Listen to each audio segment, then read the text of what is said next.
Right, so I messed up with my new material for my printer, typical.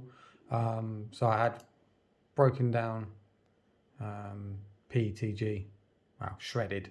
I think it wasn't quite falling into the machine well enough, so I had to come up with a simple little change out for the feeder. I'm going to print that up this week and install that this weekend, but it's not too bad. I'm not exactly an expert, but it looks nice and clean.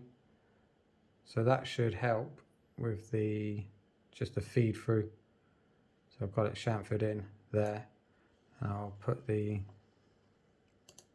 so that's the extruder attached, and this piece in here that's actually in the box will be gone, so all you'll see is all will be in there is the screw, and then the other section, if I zoom out, as you can see, there's the extruder itself sticking out the bottom,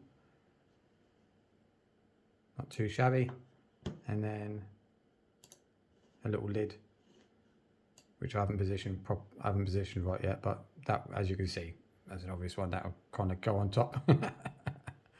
But so I'm going to print this part, well, this whole part here, and then these part here. So if I just get so basically these two sections, that's down as one section now, and then that's one by itself.